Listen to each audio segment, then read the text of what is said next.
During the Christmas holiday, Taylor ignored all my objections, insisting on inviting her ex-boyfriend, Michael, to travel with us. Not only that, they even forgot me at a rest stop on the highway.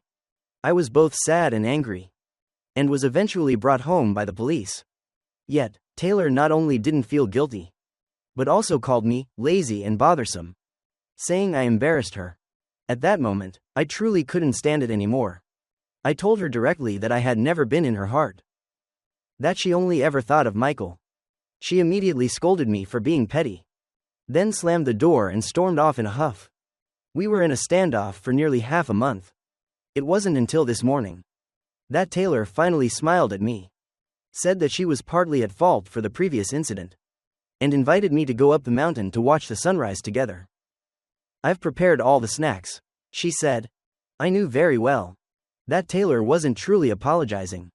It was just that her parents were coming to visit soon, and she wanted to save face when the whole family ate together. Before, every time we argued, for fear of losing her, I was always the one who proactively bought gifts, bowed my head and apologized for days on end. When she finally smiled, and became gentle and intimate again, I was happy, thinking I was lucky to be able to keep this love. Taylor gradually got used to that pattern, and genuinely believed that all faults belonged to me. I felt like I was being choked, my life held tightly in her hands. Even if I was suffocating, I had to force a smile. But these past few days, I've come to a realization. Anything related to Taylor no longer interests me. So when she invited me to watch the sunrise, I only replied indifferently, "Yeah, okay." Then I turned and walked into the room. Before, watching the sunrise with her was my long-cherished wish for a long time. Yet, every time I brought it up, Taylor would coldly refuse. Meanwhile, as soon as Michael invited her, she would put on makeup, dress neatly, and happily leave immediately. Michael even deliberately posted photos of them together on social media, which made me so angry I couldn't sleep for several nights. And Taylor only told me not to overthink, that she went with a group of friends that day, and she felt awkward refusing. That evening, she still hadn't returned as planned. I was no longer as I was before. No calls, no texts. I just quietly called a taxi, packed my luggage, and left alone. Life is like a dream. It's better to live happily alone than to be exhausted because of someone else. There were many people climbing the mountain. I talked with them, and didn't feel tired at all. When I reached the summit, I napped for a bit, then woke up in the morning breeze, waiting for the sunrise. The orange-pink light pierced through the thin clouds, falling onto my face. Incredibly warm and gentle. I happily took photos and posted them online. Coincidentally, I saw a message Michael sent to our classmate group chat. It was a video of them attending a concert, with a girl's singing voice in it. I recognized it immediately. It was Taylor's voice. But this time, I didn't feel hurt, nor did I feel angry. This kind of thing had happened too many times. What did one more time matter? The difference is, I won't call her to question her anymore, because it's no longer necessary. When I arrived home, Taylor was already there. On the coffee table was an elaborately wrapped gift box. I wasn't interested in opening it. Just took a shower and went to the study to rest. Because I knew very well that gift box was not for me, but for Michael. I had encountered a similar situation before. It was my birthday that day, and there was a gift box just like that on the table. Thinking it was the gift she had prepared for me, I excitedly went to open it, but she immediately pushed me away, snatched the gift box, said it was a gift for Michael, then scolded me for being self-centered and rude. The next day she remembered it was my birthday, and casually gave me another gift. I didn't hold a grudge. While I was drifting off to sleep, I heard the door open. Was it her? Planning to apologize? Well, it doesn't matter anymore. I wasn't bothered to care, and sank into a deep sleep. When I woke up in the evening, I saw a gift box identical to the one from the morning on my desk, only with a piece of paper underneath. It was an apology letter from Taylor. "I'm sorry. I forgot to tell you beforehand yesterday, leaving you to watch the sunrise alone. Michael got tickets to the concert of my favorite idol, but there were only 2 tickets, so we went together. Please don't overthink it. Next week, I will definitely make it up to you. And we'll go watch the sunrise together. I finished reading, gave a faint smile, and wasn't even bothered to open the gift box to see what it was. I just conveniently slipped it into the drawer. Was watching the sunrise alone lonely? I didn't think so. Unburdened, I actually felt lighter. As for those concert tickets, I remember how much effort I put into buying them on the black market back then. I happily showed her. But Taylor just coldly said she wasn't interested. I never brought it up again after that. Yet now, Michael held those 2 tickets. And she eagerly went to the concert. Indeed, they were the true love. And I was just redundant. About an hour later, Taylor called me. Didn't you see the gift box on the table? I saw it. So you don't like it? It's the Gundam model you wanted to buy. Her voice was full of surprise. I hadn't opened it. But a Gundam model. I really liked it before. But later she complained it took up space. And said it was only played with by dull men. I had to send all of them back home. And haven't bought any more since then. Are you still mad? Don't be so petty. I already explained it to you. Taylor started to defend herself. I interrupted her. No need to say much. I understand. You two are best friends. After all. The other end of the line was silent for a few seconds. Then beep, beep, she hung up. I wondered, was Taylor truly angry? No. Before, when I made a scene, she was always annoyed. Now that I'm silent, she should feel relieved, shouldn't she? She might even be secretly smiling after hanging up. Regardless, I no longer cared. I didn't want my emotions to be controlled by Taylor anymore. That evening, she came home, holding a bouquet of white and light pink roses. She told me to sit in the living room. Then placed the bouquet down in front of me with a thud. There was also an open card on the flowers. Happy 7th anniversary of knowing each other. At the bottom of the card was a small star drawn. I didn't need to ask to know the flowers were from Michael. Because he always gave white and pink roses, while I had only ever given red roses. Actually, I had given white and light pink roses before. But Taylor said she hated that type of flower the most. And told me never to give them again. Because of that, she was angry with me for a whole day. Yet later, when I saw Michael give her white and pink roses, she smiled radiantly like a blooming flower. When I asked her about it, she denied ever saying she hated that type of flower. And even said, white and pink roses symbolize pure love. I was just silent then. And finally understood a simple truth. The type of flower doesn't matter. The giver of the flower does. Now, I didn't feel angry at all. Help me arrange the flowers. Taylor tilted her chin up, speaking with an arrogant, commanding tone. Okay, I nodded. I stood up, took the red rose bouquet I had given her earlier out of the vase, threw it into the trash can, then replaced it with the white rose bouquet. What's wrong with you? You won't use the new vase, but you have to throw the old flowers away? Are you sulking with me? Taylor crossed her arms, her gaze cold and mocking. You are always so petty. There was that familiar line again. That arrogant demeanor again. Before, I would be furious to the point of turning pale, my hands and feet shaking, arguing with her. Then she would angrily storm off. And I would have to bow my head, apologize, and coax her to come back. But this time, I just calmly replied, you misunderstood. Taylor seemed surprised that I was so composed. Her face briefly stunned. Then she quickly frowned. Didn't say another word, just turned and walked away. Slam, the door shut loudly. No doubt, she was angry again. She probably thought I would be as usual, grabbing her bag and chasing after her, apologizing profusely. Even if she put on a cold face in the middle of the street, I would still put aside my work and console her for hours. The result was being scolded by my boss, having my salary docked, or even being fired. That's why I had to change jobs countless times. But this time, I didn't chase after her. No coaxing, no texting. I went straight into my study. After all, Taylor has Michael. I opened my computer, logged into the graphic design forum. The account had been neglected for too long, so it took a few tries to log in. As soon as I was online, some old friends messaged me. Oh my God, David, you're alive again? I heard you retired from the field because of your girlfriend. Did you break up? I was stunned for a long time.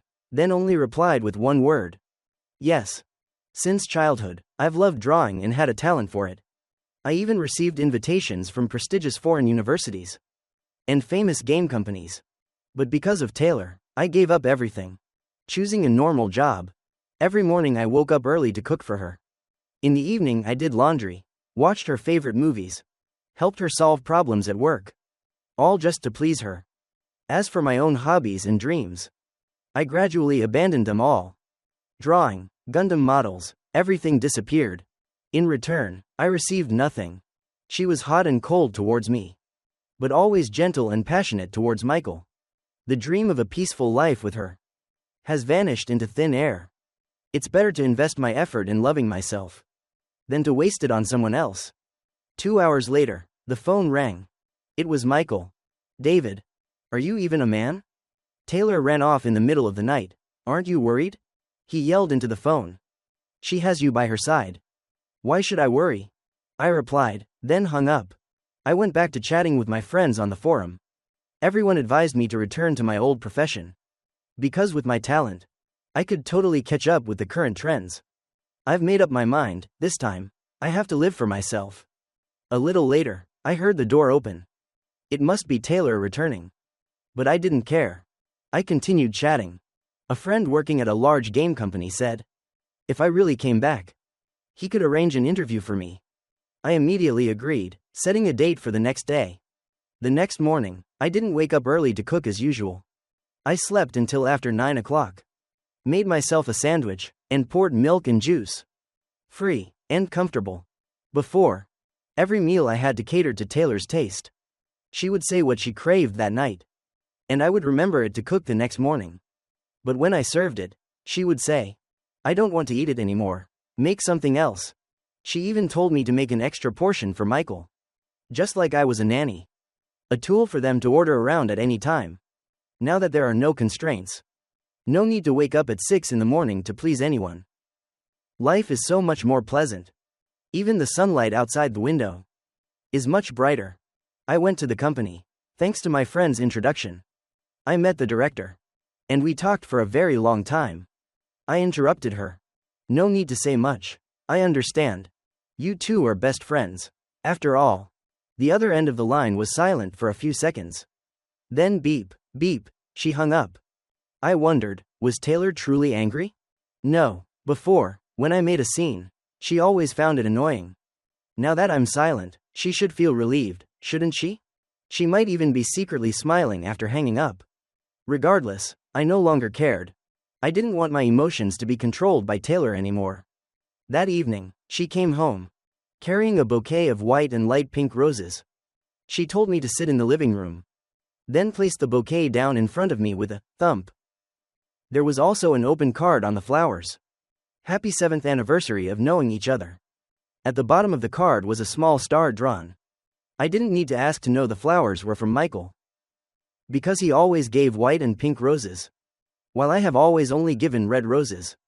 Actually, I had given white and light pink roses before. But Taylor said she hated that type of flower the most, and told me never to give them again. She was even angry with me for a whole day because of it. Yet later, when I saw Michael give her white and pink roses, she smiled radiantly like a blooming flower. When I asked her about it, she denied ever saying she hated that type of flower, and even said, white and pink roses symbolize pure love. I was silent then, and finally understood a simple principle. The type of flower doesn't matter. The person who gives it does. Now, I didn't feel angry at all. Help me arrange the flowers. Taylor lifted her chin, speaking in an arrogant, commanding tone. Okay, I nodded. I stood up, took the red rose bouquet I had given her earlier out of the vase, threw it into the trash can, then replaced it with the white roses. What's wrong with you? You won't use the new vase, but you have to throw the old flowers away? Are you sulking with me? Taylor crossed her arms, her gaze cold and mocking. You are always so petty. There was that familiar line again. That arrogant demeanor again. Before, I would be so angry that my face turned pale, my hands and feet shaking, arguing with her. Then she would angrily storm off, and I would have to bow my head, apologize, and coax her to return. The result was being scolded by my boss, having my salary docked, or even being fired.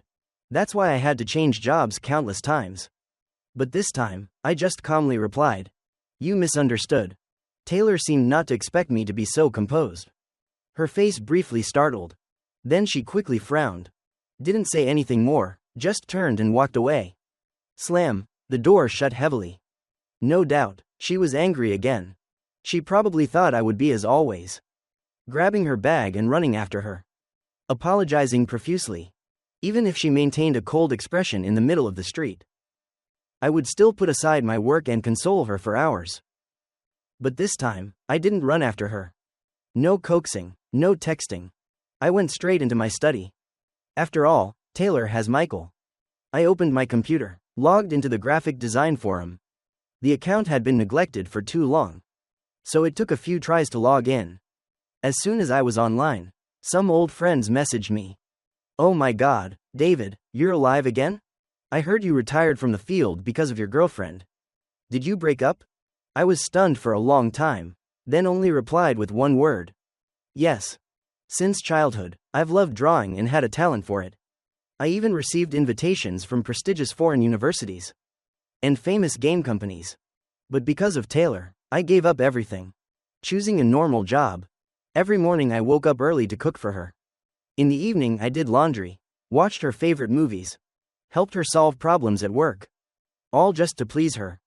As for my own hobbies and dreams, I gradually abandoned them all.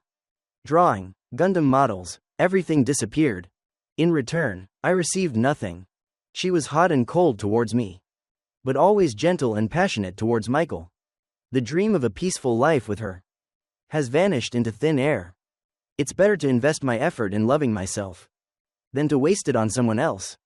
2 hours later, the phone rang. It was Michael. "David, are you even a man?" Taylor ran off in the middle of the night. "Aren't you worried?" He yelled into the phone. "She has you by her side. Why should I worry?" I replied, then hung up.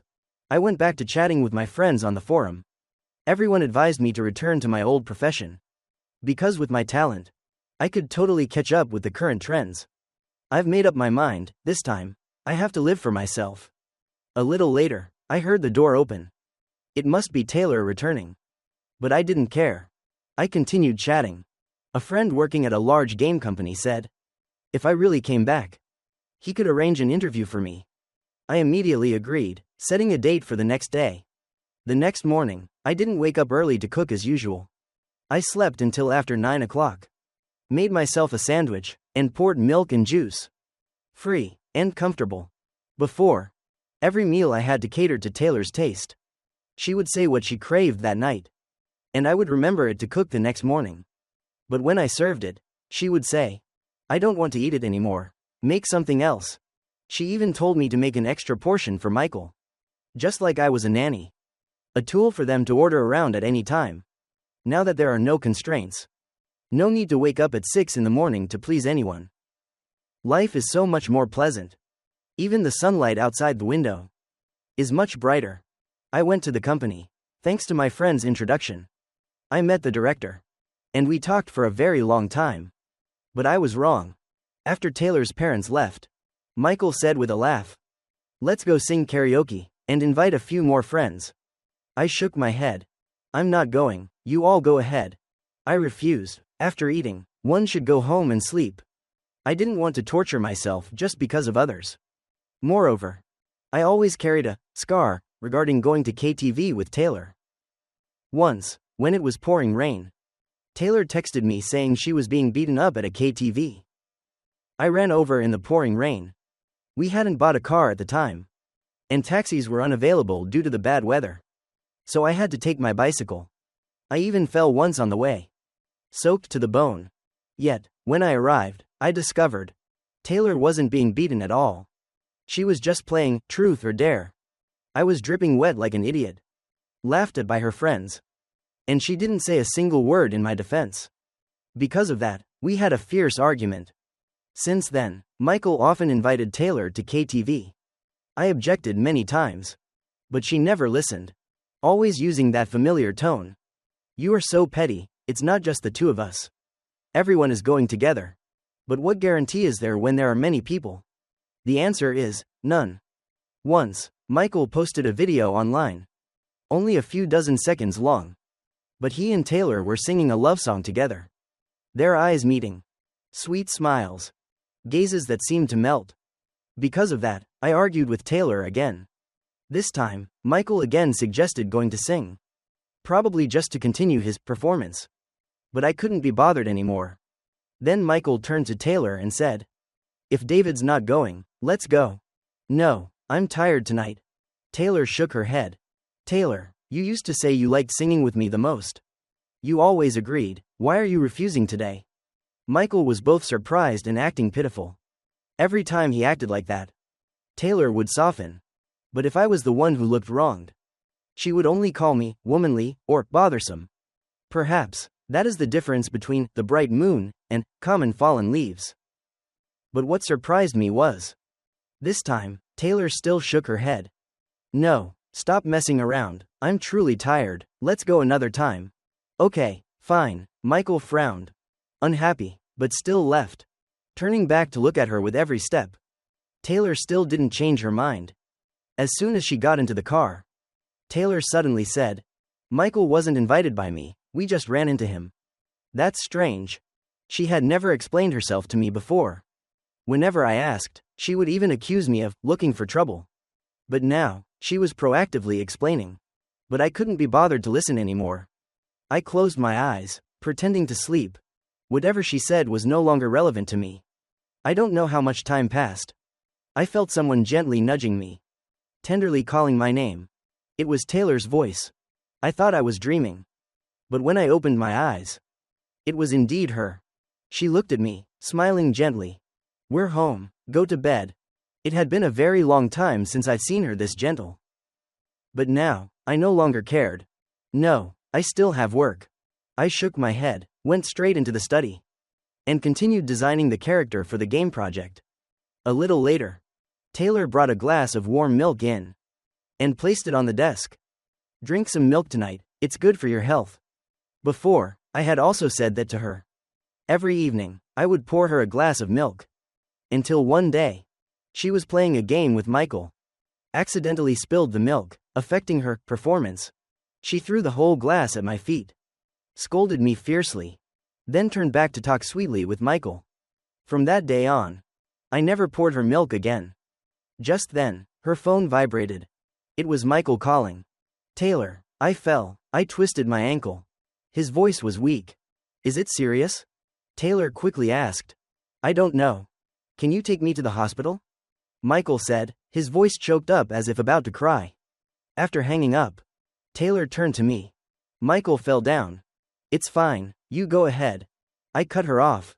She was stunned for a few seconds, then said, "I'll just take him to the hospital and come right back." After saying that, she left. I knew Michael was faking being pitiful again. Before, if he just had a runny nose, he would make Taylor take care of him all day. I remember when I had a high fever and had to be hospitalized. Taylor only visited for a few minutes, saying, "It's nothing, just a small thing." Then she left. Yet, when she was sick, I stayed up all night taking care of her. Love is essentially giving from both sides. When one side is completely disappointed, it means that relationship has reached its end. The next morning, Taylor brought breakfast into the study to wake me up. "Get up, you like to eat steamed buns, fried dough sticks, and soy milk, don't you? Let's go to work together later." I quit my job. I stretched, answering indifferently. She was stunned. "What? Why didn't you tell me? Didn't you once say you didn't want to care about my work matters?" I asked, then slowly walked to the window. Pulling the curtains open, the sunlight streamed in, warm and peaceful. Taylor stood there, stunned, her mouth slightly open, but she couldn't say anything. That day, I had prepared a work plan, but my superior stole my credit. My name wasn't even on the list. I came home, just wanted to complain to her a bit, hoping for some comfort, but she coldly cut me off, saying, "Are you complaining about work again? It's so annoying." I didn't want to hear anything more. Instead of reflecting on whether she was capable or not, she was now blaming me for not consulting her. It was ridiculous. I took a deep breath. stood in the sunlight, looked at Taylor, and calmly said, "Let's break up." If she wouldn't say it, then I would say it first. Thud. The breakfast she was holding fell to the floor. "It's my fault, for not watching the sunrise with you. Please calm down." Her eyes briefly avoided mine. "I am very calm now." I continued. "There are too many problems between us. I'm going to be late for work. I'm leaving now." But Taylor didn't listen to the whole sentence. She just turned and ran out of the study. Slam, the door shut heavily. Did she think that if she didn't talk about it, the problem would simply disappear? I didn't bother with it, and focused back on my work. But then Taylor seemed to start feeling anxious. At noon, she ordered food delivery for me. In the afternoon, she came home early to cook. That was unbelievable. Actually, Taylor cooked very well. When she was pursuing Michael back in college, she would make a different breakfast every day and bring it to him. Yet Michael didn't appreciate it, often tossing it away carelessly. And she still didn't mind. Back then, I had a secret crush on her. I felt Taylor was a gentle, kind girl. It was just a pity that others didn't value her. Later, Michael went abroad and broke up with her. Taylor often walked alone at night. I was afraid she would be in danger, so I tried to find excuses to walk with her. Gradually, the two of us became closer. One time at a drinking party, I plucked up the courage to confess my feelings. She nodded, without hesitation. The days that followed were truly happy. Studying together in the library, eating together, playing together, and dreaming about the future together. We discussed getting married, and even thought of names for our children. But everything changed since Michael returned home. As if summoned by him, Taylor started contacting him again, through mutual friends, and became closer and closer. Meanwhile, with me, she became colder and more irritable. Her attitude towards marriage also gradually changed. The wedding photo shoot had been scheduled, but she secretly canceled it. When I found out, I was furious. She only said, "You are putting pressure on me." Was that really the case? Thinking back now, I should have understood sooner. Her heart had wavered, and now, she was suddenly being nice to me. Was it because she regretted it? I wasn't sure. Perhaps it was just because she didn't want to lose a convenient person like me. The feelings between us had rotten a long time ago. Once again, Taylor pushed the door open and entered, forcing a smile. "Aren't you eating? It's late, you should go to sleep. Don't bother me while I'm working." I didn't lift my head, and continued drawing the design draft. Creative work requires quiet. Yet tonight she had entered countless times. Sometimes asking if I was thirsty. Sometimes asking if I wanted anything to eat. But every time I brought up the breakup, she would turn around and leave. Therefore, I didn't feel like she was caring, but only felt annoyed. "But I want to sleep with you." She bit her lip, her voice soft. "I'm sleeping in the study tonight." I looked up, and saw that she had changed into a flimsy nightgown, her body clearly visible through the fabric. Since Michael returned, Taylor always dressed conservatively, as if afraid I would touch her. At first, I was confused. Later I got used to it. And now, I don't feel anything anymore. I looked at her without saying anything. Her eyes gradually saddened. She whispered, "I'm sorry, David. Being coldly treated by the person you love. It really is uncomfortable." After saying that, she turned away. Only realizing it now? It's a pity it's too late, I thought to myself. That night, I messaged an acquaintance to rent another apartment. After this project is over, I will move out. After a night of hard work, I finished the game promotional design and sent it to the company. The CEO reviewed it and immediately called me to sign the contract, offering a salary twice the market rate. After signing, I invited a few close friends out to celebrate. Drinking beer, eating skewers, chatting cheerfully. It had been a long time since I had laughed so freely. Because Taylor hated me attending these gatherings. She once said, "You should spend that time at home learning to cook for me instead."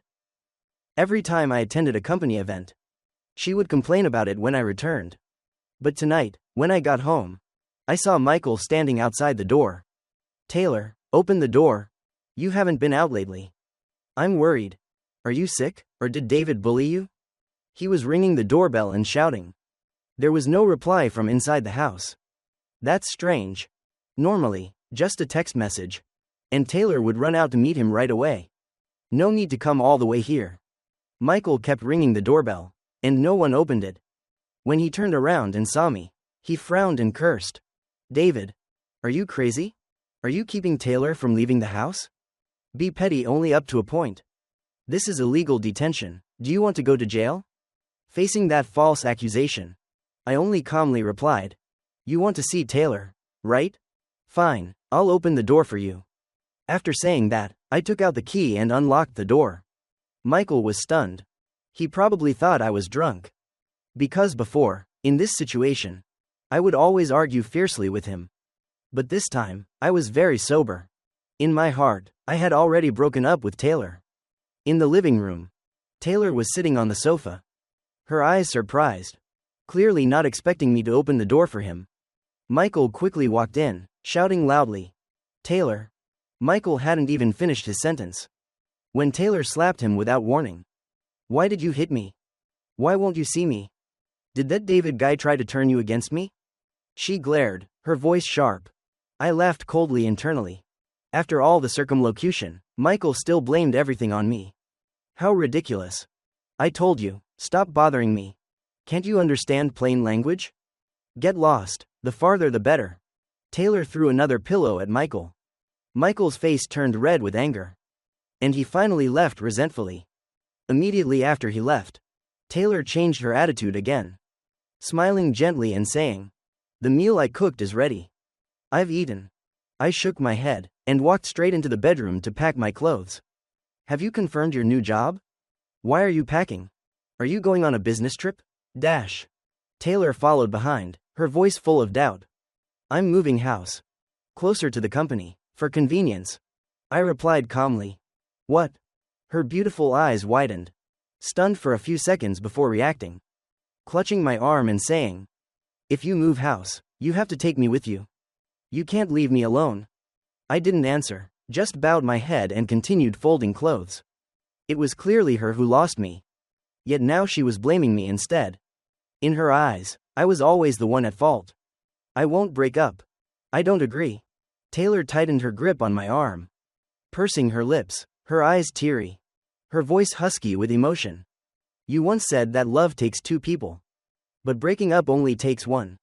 I took a deep breath. Before, as soon as I saw her eyes well up with tears, my heart would soften. I'd hate myself for being weak. But now, I was no longer moved. I once thought losing Taylor meant losing the meaning of life. But these past few days, focusing wholeheartedly on what I like, I realized letting go is truly this light and free. I used to believe love was eternal. But reality taught me that it can shatter because of a bright moon intervening. And it can also disappear because of small wounds accumulated over the years. That was just something I said when I was angry.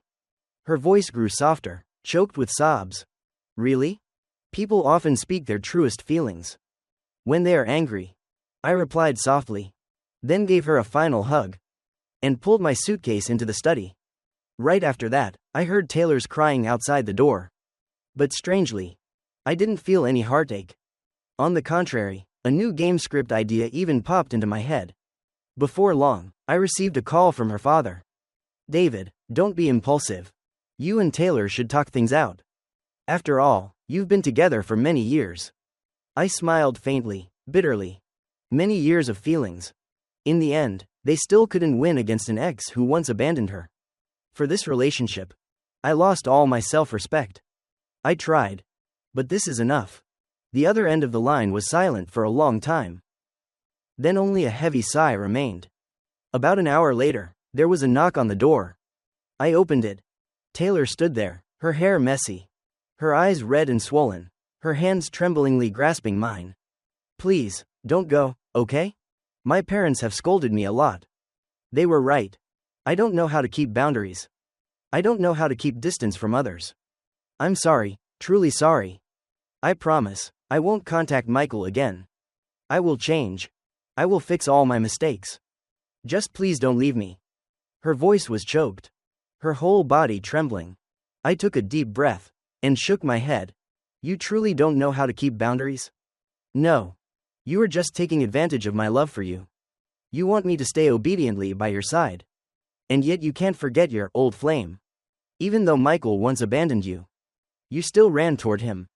From the moment you thought of someone else, you betrayed this love, and no longer deserve my feelings. Hearing that, she sobbed hysterically. Then what should I do for you to forgive me? You can't. I answered decisively. Long ago. When I asked her what it would take for her to cut ties with Michael. Taylor also replied with the exact same sentence. I lost sleep those nights. My heart ached as if cut by a knife. But the next morning, I still comforted myself that, if I just tried harder, I could definitely make her forget him. Little did I know, the more I conceded, the more outrageous she became. Now that I was truly leaving, the one regretting was her. Indeed, people are sometimes truly despicable. She remained silent, just huddled by the door, crying incessantly. There's nothing else, I'm busy. I slammed the door shut. The crying lasted for 2 hours.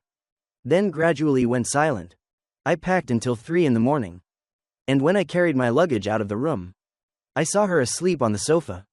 Just like how I used to fall asleep waiting for her late return.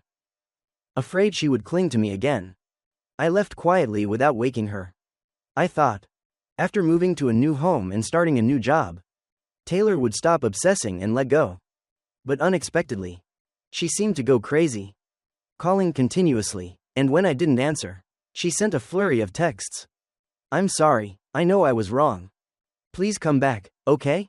Without you, I feel terrifyingly empty. Just please come back. Hit me, scold me, even make me kneel if you want. Seeing those messages, I immediately blocked all her means of contact. Phone, social media, email, everything. I didn't want my life to be disrupted again. After that, there were indeed a few days of peace. Work gradually fell into place. And I started to feel like I was finding myself again. That afternoon, the receptionist called up, saying someone was looking for me. I went down and heard a familiar voice echoing in the lobby. Taylor was holding a large gift box. And seeing me, she quickly ran over. Her smile radiant but her face looking haggard. Her eyes even shining with tears of joy. I finally found you. I frowned slightly. Is something wrong? Although I was quite surprised that she could track down my new company. Since she was already here, I didn't avoid her. I missed you. She looked at me, then held up the box in her hands. I bought you a new computer. The kind you like the most. I hope it will help with your work. No need, the company has already provided a new one. I calmly refused.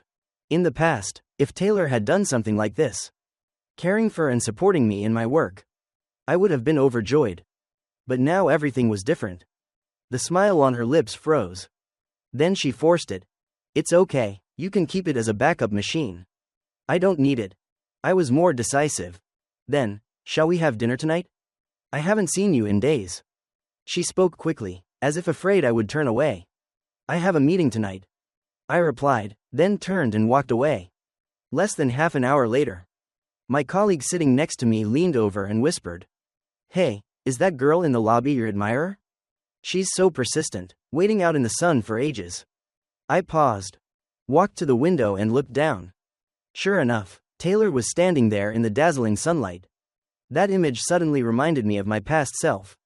Under the scorching sun or in the rain. Still patiently standing outside her dormitory. Just to see her once. Years passed. And now the roles were reversed. That evening, after the meeting, I left the company with my colleagues. And Taylor immediately ran towards me. Her complexion was very poor. Her lips cracked and dry. Clearly she hadn't had a drink all day. You finally finished work. She forced a weak smile. One colleague joked. Gosh, David, you have such a good girlfriend. She's been waiting for you all day and hasn't eaten anything. So sweet. The group burst into laughter. Unexpectedly, Taylor wasn't angry, but instead smiled even more brightly. I quickly explained. Everyone, don't misunderstand, I don't have a romantic relationship with her. The whole group was instantly stunned. And her smile also froze. The friend who had introduced me to the company glanced at her. Then pulled everyone away, leaving the two of us behind. I advise you to go home. If you keep this up, your health won't be able to take it. If anything happens, your parents will be very sad," I said, handing her a bottle of water. Taylor, who was originally downcast, suddenly brightened up, smiling. "You still care about me. That means you still have feelings for me, right?" I had experienced this scene before. In the past, just a piece of meat she put on my plate, or a glass of water she poured for me, would move me for days, making me think she truly loved me. But thinking back now, it was just me deceiving myself. Don't misunderstand. I'm just afraid you'll faint at the gate, in which case the company and I would be held responsible, I said calmly. She froze. Then tears fell again. "Do you really not love me at all anymore?" I gently nodded and walked past her. My colleagues, hiding behind a tree and eavesdropping. Some sighed and called me heartless. But I didn't see it that way. I had simply learned how to love myself. However, Taylor still didn't give up. In the following days, she came to the company very early, just to hand me a box of breakfast. The box was folded into a heart shape, full of meticulous effort. But I had eaten breakfast at home, so I never accepted it. At noon, she asked the receptionist to send me a box of fruit. Each piece was cut into the shape of a flower, star, and even small animals. It was clearly homemade. No fruit store is free enough to carve them like that. In the afternoon, she ordered me a cup of coffee, with a small card attached. "My love, I'm sorry. Please forgive my past mistakes. I hope this coffee will help you have a pleasant and energetic afternoon. Love, Taylor." Of course, I didn't accept anything. Since I had decided to break up, there was no need to keep those meaningless ties. In the evening, she continued to invite me to dinner, and even quietly followed me all the way home. Even though I always maintained an icy cold attitude, she also refused to let go. Over time, countless rumors about me began to circulate within the company. Although my superiors didn't scold me, I still felt annoyed and heavy-hearted. Fortunately, I had just completed a major project, and was rewarded with a few days off. I immediately booked a ticket to go back to my hometown. 1. To spend a few days with my parents. And 2. To tell them the truth about the breakup. My parents were very understanding when they heard, advising me not to be sad, saying that life is not always smooth, and relationships are the same. But I didn't expect Taylor would track me down to my parents' house. That day, it was pouring rain. She was carrying a bag of gifts, standing in front of my house, soaked to the bone, as if she had just been pulled out of the water. The moment she stepped inside the house, Taylor didn't hesitate at all. She walked straight to my parents and knelt down on the floor with a thud. "I'm sorry, Uncle, Auntie." Her voice was choked with sobs, tears streaming down her face. "I was too stubborn. I didn't cherish David. I promised you both that I would be completely faithful to him.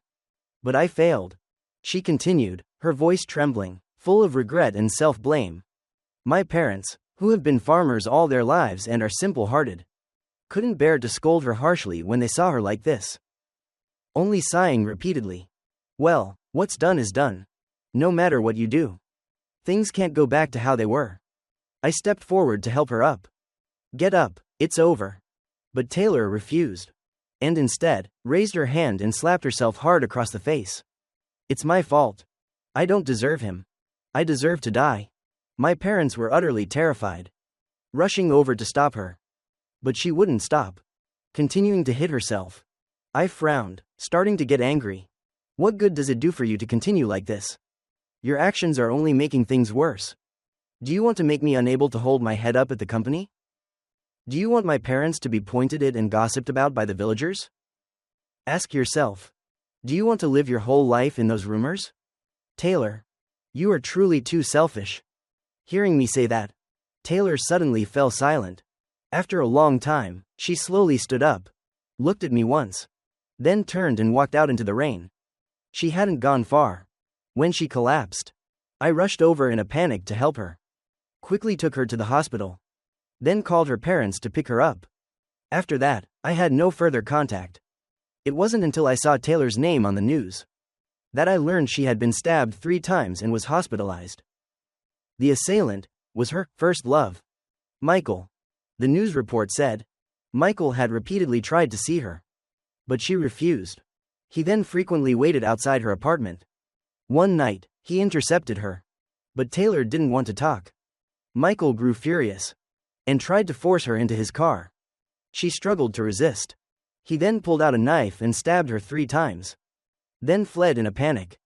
The police arrested him shortly after and discovered that Michael was a gambler and a con artist, specializing in scamming women for money. The true king of bad guys. How ironic. Taylor had once been devoted to him. I did not go to visit her. Because from the moment I decided to let go of the kite string, wherever it flew, or wherever it fell, no longer had anything to do with me. Half a month later, the receptionist told me I had a package. I took it home, opened it, and inside there was only a small voice recorder. Then a weak voice sounded. It was Taylor. To the person I love the most. David. Thank you for opening this package. I truly no longer have the right to love you. Nor do I deserve your love. I'm sorry for bothering you all this time. I can no longer walk. And will have to spend the rest of my life in a wheelchair. Perhaps this is God's punishment. If only I had been more faithful to our love. If only I hadn't believed Michael's sweet words. If only I had been less stubborn. If only I had known how to put myself in your shoes and treat you better. But unfortunately, there are no if-onlys. You deserve to meet someone better than me. I wish you happiness. After listening, I put the voice recorder away, poured myself a glass of wine, and silently drank it, sip by sip. People often only start to remember the good things that have passed when everything has already ended. But what's the use now? Love is like the sunlight, warm at first, then becoming too dazzling, too scorching, to the point of turning into ashes, dissipating into nothingness, never to be touched again.